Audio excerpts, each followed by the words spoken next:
Welcome, everybody, to this week's AIOps Evolution Weekly. I'm your host, Sean McDermott, and my co-host, Bill Driscoll. Bill, how are you doing today? Doing great. It's hard to believe it's almost the end of the year here, isn't it? It is. And you know what that means, right? Top 10 list? Prediction season. Yep. Yeah, top 10 lists and prediction seasons.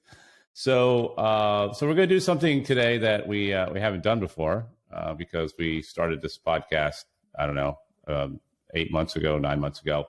So we haven't done a year in review yet because this is our first year. So we are going to do kind of some, we're not going to do a year in review. We're going to do a prediction list for next year. And one of the things I did is I was kind of searching around and I found an article on OpsRamp, or actually Tech Beacon, by a woman named Jai Hoffman, who is from OpsRamp. Normally, we don't do articles from vendors. We kind of stay away from that because, you know, we just want to have more kind of less biased stuff. But I found this article actually pretty good, and it's called Top 10 Predictions for AI in IT Operations. So very relevant.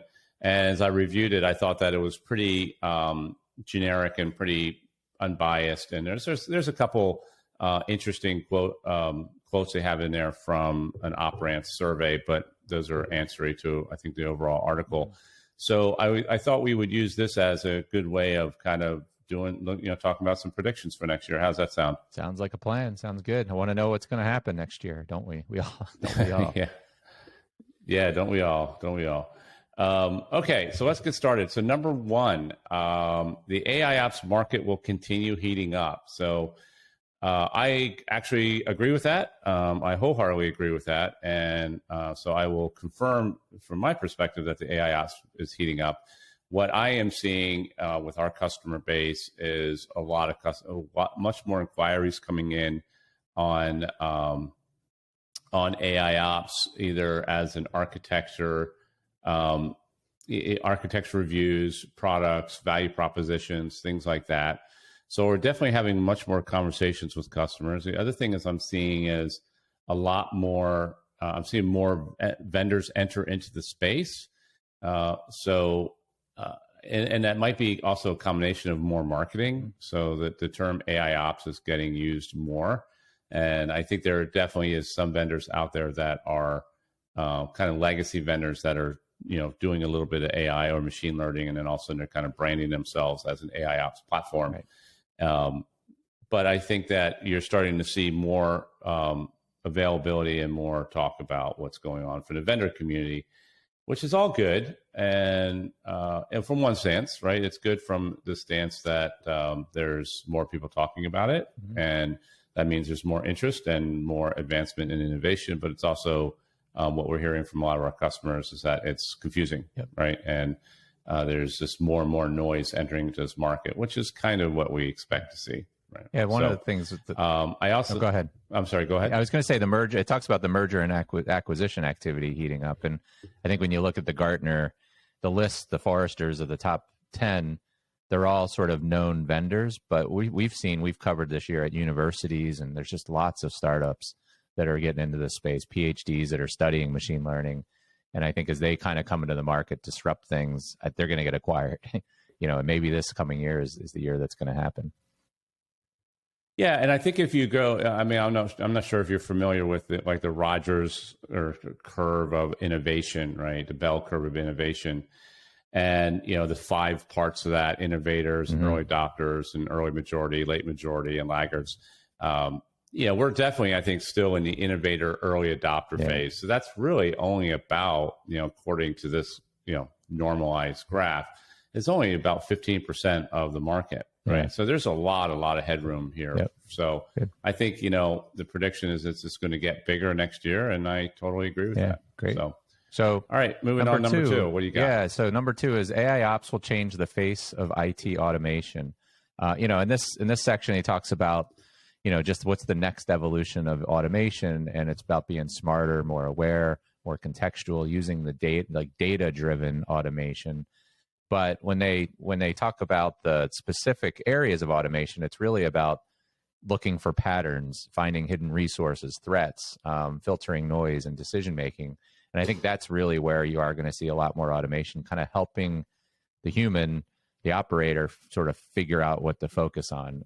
But it doesn't talk about auto remediation. And so there's sort of the assist the operator. But as far as fixing the problems and remediating the problems, I think we're still maybe a few years away from that. I think so. It's really going to be in the troubleshooting and uncovering and helping the operator figure out where they need to focus and what needs to happen from there. So yeah, I think for sure that's the space of automation is really where it kind of all comes together.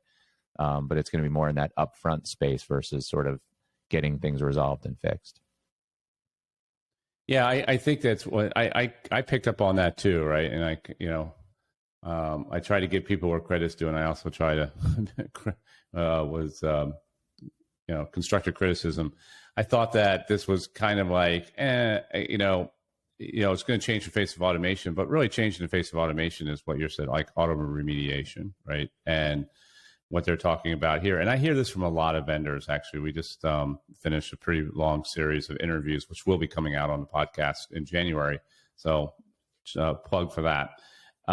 They talk a lot about automation. And then when you ask them about it, it's like, well, they can be more aware and help make decisions. I'm like, well, that in my mind is really not automation. I guess you're automating decision-making. But really, what I think the promise is full end-to-end automation, and I think you're right. I think that is more down the road, years down the road. Hopefully, we'll be talking about that at the end of 2022 more. And but in the meantime, I think that this kind of gives way to some of the confusion out there. It's like, what does the word automation mean? It's just so broad. And people think, oh, we're going to automate end to end, and what they really get is, oh, we can automate, correlation of data. It's like, okay. And I think automation in the remediation sense is going to be in very domain specific areas. It's going to be almost designed into your 5G, wireless network, or baked into the controllers for software defined networking. I think trying to do it in a general kind of over the top product way, I have my doubts. I think. So, yeah. So, number 3, she highlighted AI will increasingly support contextual data ingestion and correlation. And again, this is, I'm putting on my constructive criticism hat. That essentially is the definition of AI ops right now. So the fact that, she kind of threw it in there like it's this increasing support of data ingestion correlation. Well, that's really what the AI ops is all about. It's about ingesting massive amounts of data and providing correlation and root cause and trend analysis and things like that. So that being a prediction for next year was not all that particularly interesting to me. So moving on to number 4. Yeah, number 4 is AIOps will be widely used on the edge. And this kind of goes to what I just said, right? That I think in domain-specific uses, you're going to see not just AIOps and analytics, you're going to see auto remediation. You're going to see resolution kind of done. There's 2 key points that's brought up. One is, making sure the platform's at the edge. And it's interesting. The one example they use is the data center. That I guess now the data center is the edge, Sean. I didn't know if you knew that, but yeah, I was kind of that was the. I thought that one kind of put me at pause too. But whether it is your data center or maybe your closet, that is your data center or your device, I think it's really the platforms needed to be able to support it from a compute power and the software, power. But then you're still going to need that smart cloud connection back that sort of deploys, controls the algorithms, and sort of provides some centralization to it. But I think that sort of connectivity and network and sort of the distribution of AI, I do think we're going to see it. I think it's just going to, I don't see a groundbreaking change. I think it's just more of the same kind of, ongoing progress of moving it to the edge. Yeah. And the question I had when I read this was, okay, how is this going to happen? Right.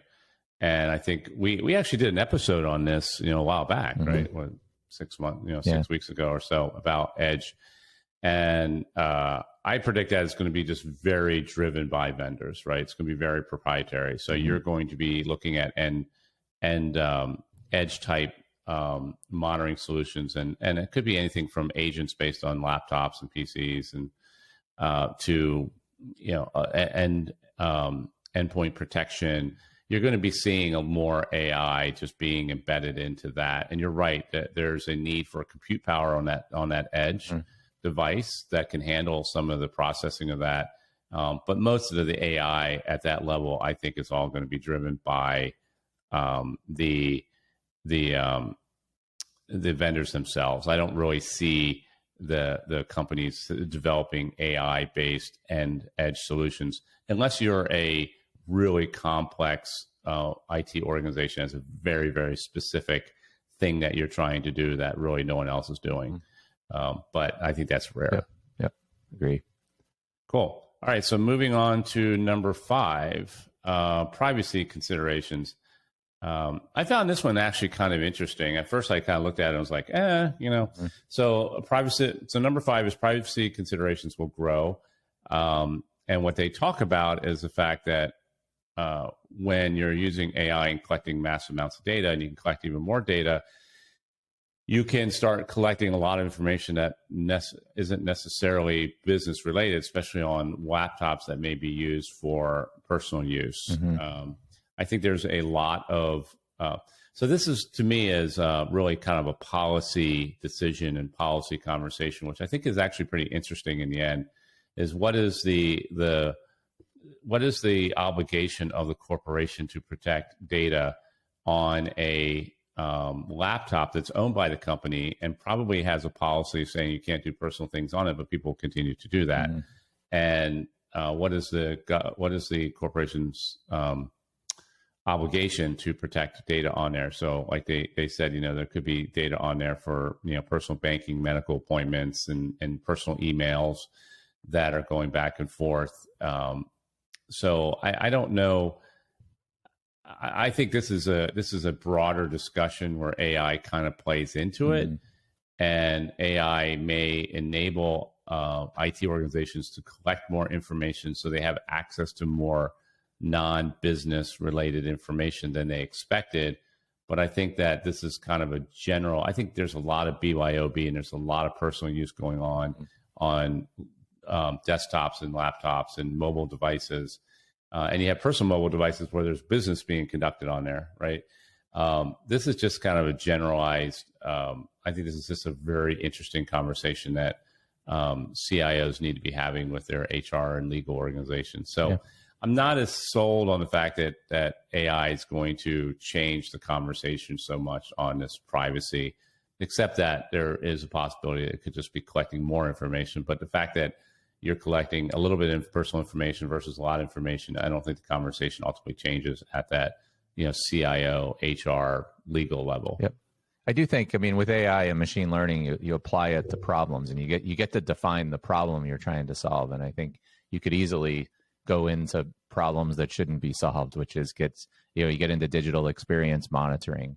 Are you monitoring individual people and exactly what they're going through, or are you anonymizing it? And especially as you're kind of feeding that into the machine learning algorithms. But yeah, I think at the policy level, and as far as what you're trying to accomplish at AIOps, it shouldn't bleed into that area. But you certainly, if you start to get out of control, you can your engineers are going to find problems that shouldn't be solved and data they shouldn't be pulling in.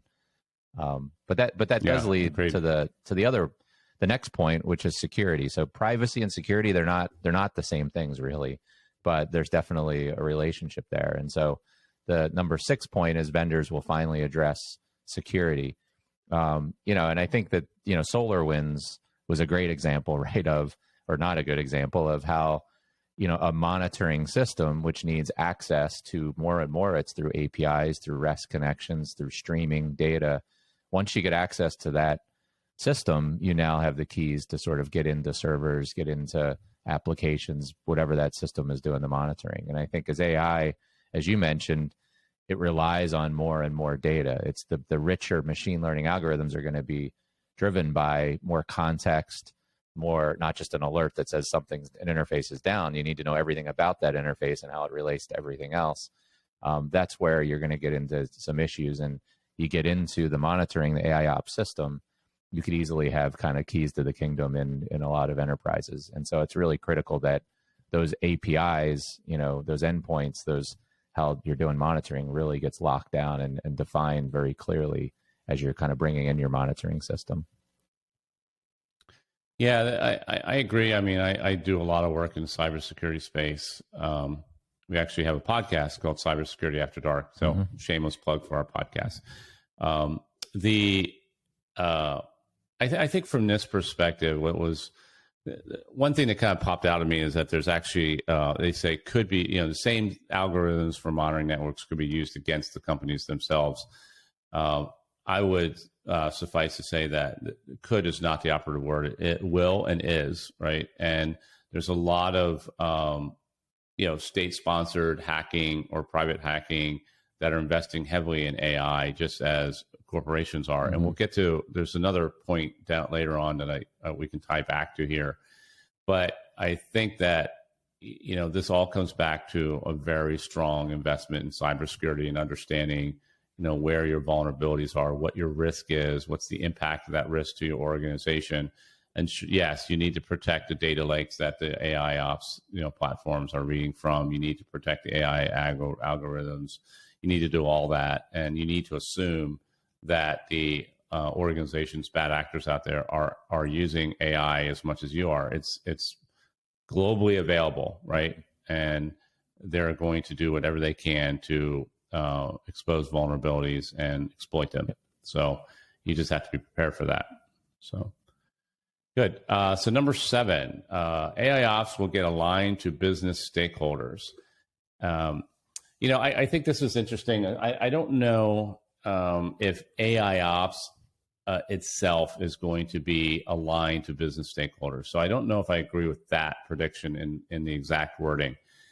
I think the data and the results of the data that AI will be processing and being able to create metrics and things like that actually could be very much and should be aligned to the business, right? So the platform itself isn't really aligned to anybody, right? And the AIOps technology isn't really aligned to anyone. It's machine learning based, algorithms, and what's really the most important part is the data itself. So when you talk about aligning to the business, I think there's a big conversation around democratization of data and making sure that people have access to the data, and then the ability to align the results of the AI algorithms and the information that's coming out of that into the business and the business services themselves. So, and how they, you use that data to create KPIs and more business-centric metrics.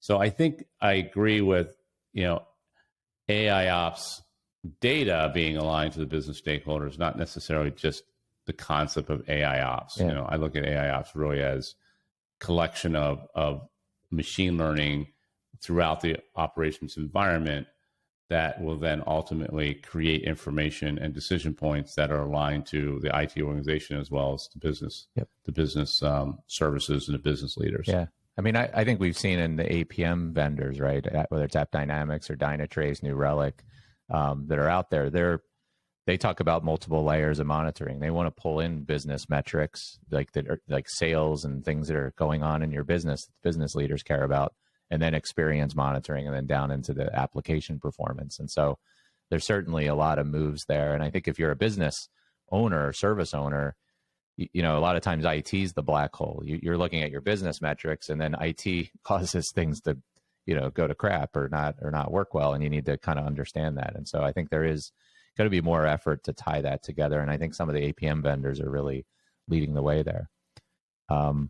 I think it's an opportunity too, right? Mm-hmm. Because, for years we've been talking about IT aligning to the business, right? Reacting, and being a partner to the business. Mm-hmm. And the more you can, like I said, expand the data and the results and become a partner to the business and less of a hindrance or a challenge to them to getting things done, the better. And I think, the data can help them do that.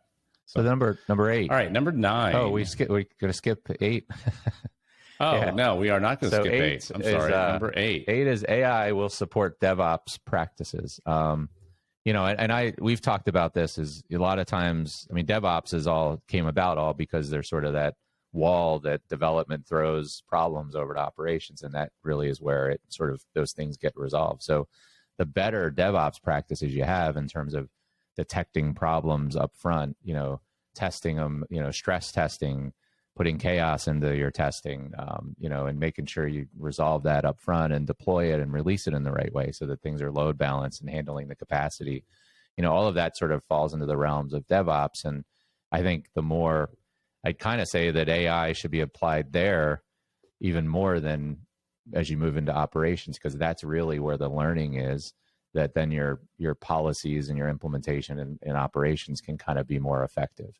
And so I definitely think that there's sort of that shift left as we talk about of AI, of machine learning into those the development to operations sort of processes, whether it's CI/CD pipelines or just all the testing that's involved in that. And that's just going to make, those are then going to be those will be refed, I guess, right, and be able to be used in operations.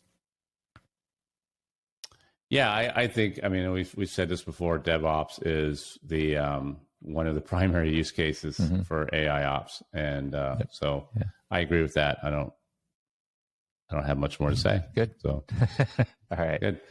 All right. We can go to 9. Number 9. Now we get to 9. I just wanted to skip over 8 to get to 9. Right. No.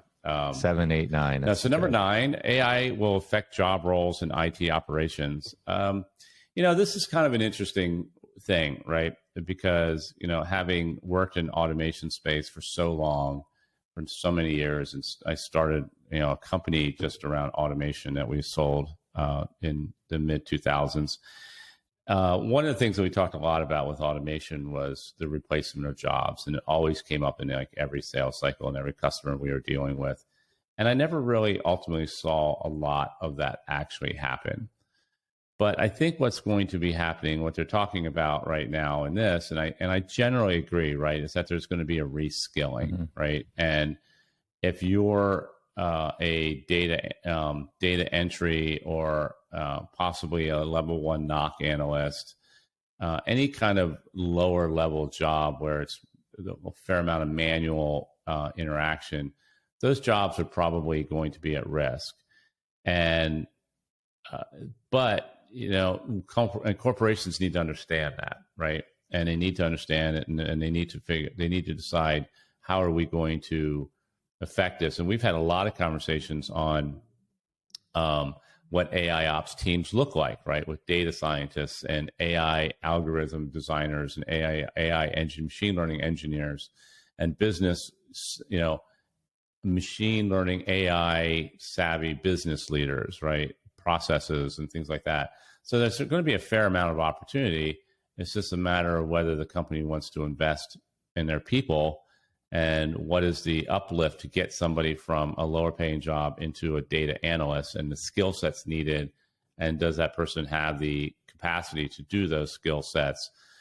But I think you're going to see a fair amount of reshifting of things. And my advice to people is just really get a growth mindset in your career and start looking at, ways that you can start breaking out of some of the jobs that you're doing to now and start realigning, just as you would, if you're a network engineer, 10 years ago, you should have been looking into SD-WAN and new technologies like that. If you were a system administrator, you should have started looking into cloud, because those are all the dominant, technologies. And I think you're going to see a fair amount of that here. Yeah. I think you're also going to see the rise of contractors. And I think companies need to understand that they're going to see probably a rise in budgets, right? Because staffing is going to get more expensive, yep. Right? And you're going to have a data scientist that could be making, $125,000 to $200,000 a year versus lower level staff that might be making 50 or 60, or you might outsource over to overseas, for, $3,000 a month. Yep. So there's a lot to this. Yeah. I don't predict that it's going to affect 2022 as much, but I think the conversations and the planning, that needs to be part of the vision. So when we work with customers and help them develop their AIOps strategy, right, and the vision over the next 3 to 5 years, this is one of the more forefront things that we talk about. It's talking about, we address OCM, organizational change management. We also address staffing and what staffing will look like in the future years, and how they need to kind of get their arms around it and how they need to budget for that. Yep, I agree. I think if you can be trained or taught how to do your job, you can train and teach a machine or software to do it, right? And I think it requires what you really need to bring is that meta thinking, to use Facebook's new company's name. It's just about doing critical thinking and kind of looking more broadly at the system level thinking that then has applications that you train the machines to do. And I think that for a system level critical thinking analysis is where is really where the jobs are going to be. Yeah. So that leads us to number 10. All right, 10. So let's wrap it up with number 10. Yeah. So government investment in AI will further innovation. And I know in today's environment, when you talk about it starts with talking about foreign governments such as China investing heavily in artificial intelligence. I think, we're doing it here in the U.S. or the West and other countries in the East and everywhere else. But it's obviously being done very heavily in China. And I think so there's some scary parts of this, but I think the main point is really trickling down and rolling down, that the investment being done by the governments or maybe our NSA or other things, that technology eventually kind of gets into industry. And frankly, industries, it's always a partnership between government and industry and innovating. And so it's just what might be being applied today to sort of fighting crime or cybercrime. That's going to start to be getting applied to other sort of business use cases or AIOps use cases. And so I think that as sort of digital warfare, right, cyber warfare sort of continues and drives things, we're going to just see more and more of that innovation coming into the world of AIOps. Yeah, the question, I don't disagree with any of that, actually. The question I always come back to is like, what does this actually mean and how does it materialize, right? Mm-hmm. And how does it make its way from the government into the private sector, right? So if NSA is creating technologies, how does that actually make its way, or does it, right? And I don't know too much about, I hear too, right, that China is making heavy investments in AI, and there's obviously been very high profile people in the government that have resigned lately just because they're frustrated at the lack of the government's movement in AI compared to China. And, some even saying that we've already lost, right? So I think that where we come into this is what does the government-private partnership look like? How does this technology move into the commercial world as fast as possible? Mm-hmm. I lose a little bit of faith there, right? When we look at things like cybersecurity and how fast or actually how slow the government is to move to help in that, mm-hmm. right? And we get bogged down in politics of, the government is trying to put in place rules and regulations around cybersecurity for critical infrastructure like Colonial Pipeline as a result of Colonial Pipeline. And, Congress is stonewalling it, right? And there's certain congressmen saying this is not a problem. We're trying to make a mountain out of a molehill. And we're like, and I completely disagree with that. So we're like our own worst enemy of how to help private industry really be better, right, and be more secure and use these technologies. So, I think that hopefully there's more opportunities for government academic collaboration. That's one way that this technologies get into. It's patent sharing and things like that. I know that there's I know that some government agencies like NASA actually share out their patents to certain academic organizations or companies so they can actually commercialize that technology. And, I even think about open source, but, open source is a tough one, right? Because if you're going to develop stuff in open source, then it's basically available to everybody in the country and you start losing your competitive advantage, right, by doing that. So I think this is a really big, I think AI and cybersecurity are really national security conversations that we need to be having. And unfortunately, I'm a little skeptical that our current government and leaders in our government are taking this thing seriously and just not politicizing it. And by the time they're done trying to figure it out and get, their piece of skin, carved off for their particular district, we're going to be really, really far down the line. I mean, the positive thing is that we have capitalism, right? And capitalism creates competition. Competition creates, innovation. But I think the government can play a much bigger role here. And I think, I think that the government should be investing more in AI? Absolutely. I just don't know how it materializes into the private sector. Right. Yep. So I agree. So I will end on that. Anything else from your side, Bill?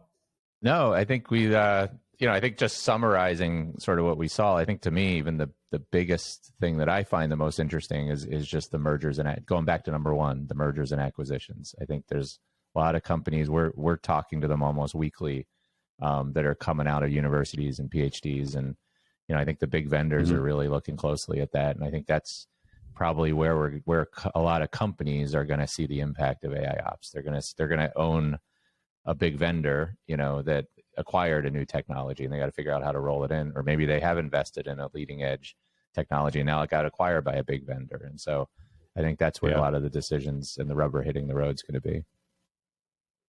Yeah, and there's also investment. If you got smart people coming out of the academic community with some really great ideas, where do they get the money to commercialize it? So there's a lot of factors to that.